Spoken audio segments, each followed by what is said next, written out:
You don't have to use baking soda. Why do I have baking soda?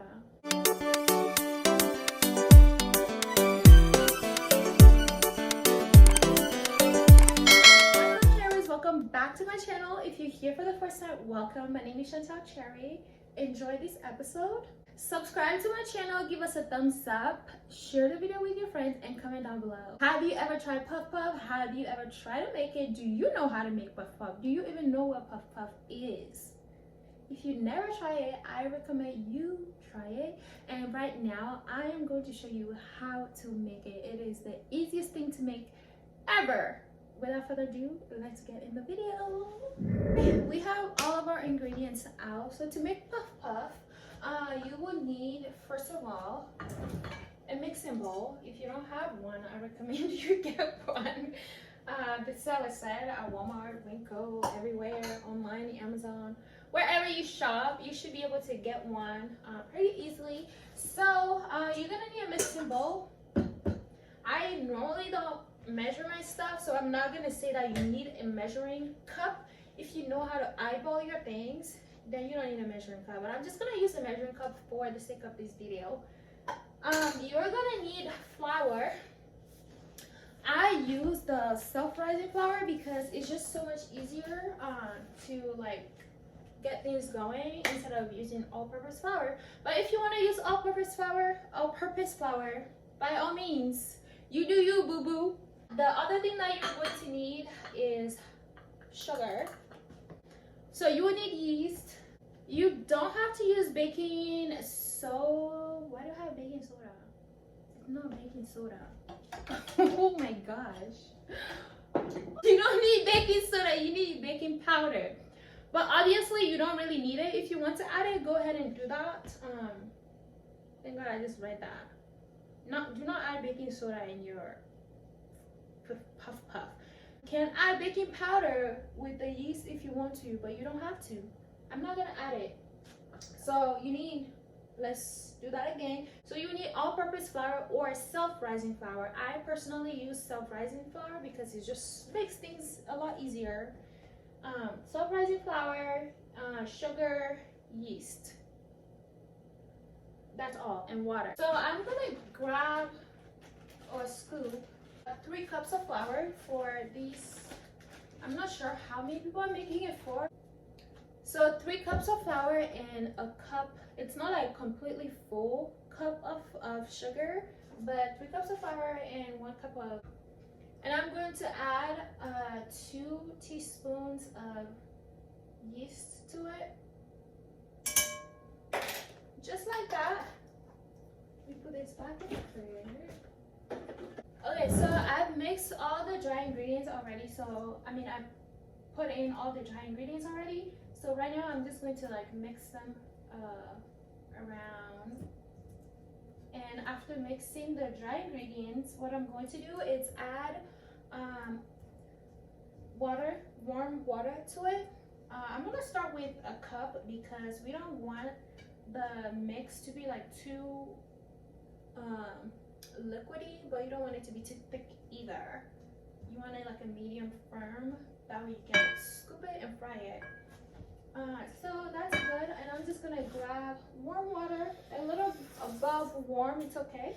So I'm just going to go ahead and add the water gradually. If you had a mixing bowl, you can totally mix this in there. It will be so much easier than trying to use this. So I'm just gonna mix it with my hands right now, so that's why I've washed my hands before. So I'm just going to mix everything around. So I'm adding half a cup of water this time. So that will be 2.5 cups of water. I'm just gonna knead it with my hand pretty well. Yeah, I just want to mix it super well for everything to be like well incorporated in there. So once everything is well mixed and whatnot, so we're just going to cover the dough and put it in a warm place. So the reason why I use self-rising flour is because you don't have to let it sit for too long. Because you let it sit in a warm place for like an extensive amount of time. So this works for me perfectly, the soft rising flour, because it makes the process faster and easier. At this point, you don't even have to wait for it to rise again. You can just use it, but I'm just gonna let it rise a little bit more. You just cover it and put it in a warm place for what, like 10 minutes till you see the bubbles come up, and then you can start frying. I don't have any warm place right now in my apartment, so I'm just gonna turn on the oven for like a couple minutes, turn it off, and then I'll stick it in there, and then in 10 minutes I'll come and grab it and I'll show you guys. That's the view of the oven being done, so I'm gonna turn that off. So I turned the oven off right now, and I'm going to stick this in there for, I'm gonna set the timer for 5 minutes so I can check on it to make sure it's not cooking. And then if it's done in 5 minutes, then I'll just fry it right away. Oil on, 3 something, 3 whatever. Once that's like heat up and everything, I will go ahead and start frying the puff. The dough has been rising. It rose to like 3 times the amount that it was when I put it in there. So I'm just gonna like mix it around right now, and then I'm gonna start putting them in the oil. The oil is ready. When there people are making it in Togo, they use their hand to like, just scoop a bunch of the dough, and then you just like squeeze it through your hand. So what I do, I scoop a little bit with the flat spatula, and then I put it in the other one, and I just like fold it. That's a little bit too much. So I just fold it like so to make a little bowl. You see, as you can see, it's like turning, making a little perfect round bowl.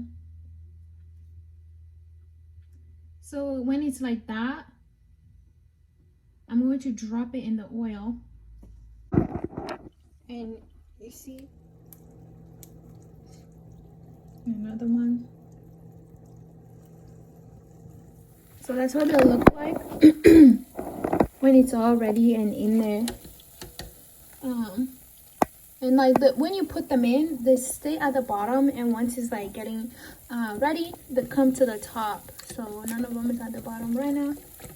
And just shake it like this. If one is not coming up, and they all will come up.